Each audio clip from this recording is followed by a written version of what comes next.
Hildur Björnsdóttir fyrir liðið Vals, þið farið svona svolítið óhefðbundna leið í einni af fjáraflunum að bjóða eða efna hérna til hádegisverðar? Já, eins og hefur margótt komið fram, þá erum við að safna fyrir þessari keppni sjálfar og þá þurfum við að fara alls konar leiðir og okkur datt þetta í hug til þess að tengja aðeins við Þýskaland líka svona og það þurfa allir að borða hádegismat. Jú.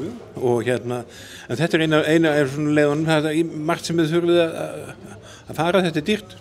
Þetta er nefnilega mjög dýrt og þetta kostar, bara rosamarg peninga en við erum bara tilbúin að leggja þetta á okkur til þess að fá að spila svona hörkuleiki við bara lið út í heimi. Og hvað eru þið að gera fleira?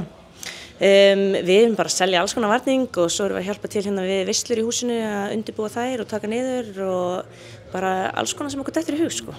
Þannig að þetta er ár eftir ár og þetta er svona viðbót við annað?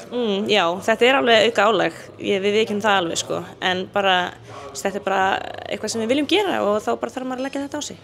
Þetta er þessi virði? Algjörlega, að fá að taka þátt í svona stórum verkefnum, þetta er bara geggjað.